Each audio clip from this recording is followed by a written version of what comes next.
Anoosh, I just wanted to put something to you because I've been mulling this over, and I think when you look particularly at some of the Labour mayors, people like Andy Burnham, Tracy Brabin, Sadiq Khan, there's some Steve Rotherham, there's some really big figures in the Labour Party who decided to leave Westminster under the Jeremy Corbyn years because they thought that Labour would be in the wilderness for a long time and they wanted to go and do something useful.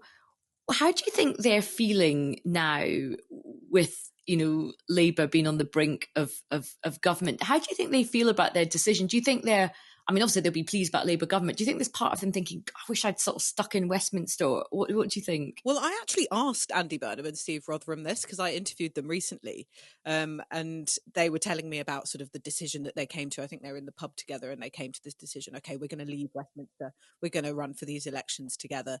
And they've been sort of mayor of their respective cities ever since. And I did ask them sort of how could things change for your position with a Labour government getting in. And they may have been trying to spin a line, but they were saying, look at what we've achieved so far in our cities, and they have made significant achievements under devolution. Yeah.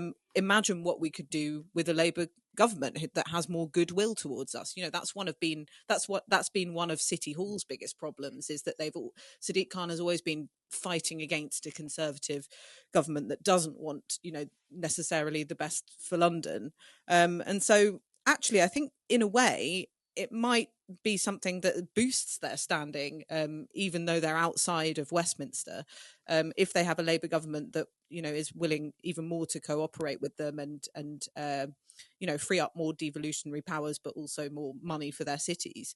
So I think they're quite looking forward to that, and you can see the change in the relationship between those mayors and the centre as well. I think Sue Gray has been significant in healing those relationships. There's a bit more cooperation there. You get you get far fewer noises off from Andy Burnham, for example, particularly on sort of what decisions made from the centre now. And I think that's because they, like the unions, like everyone, they can see that Labour are on the brink of power, and they can see what they could benefit from that.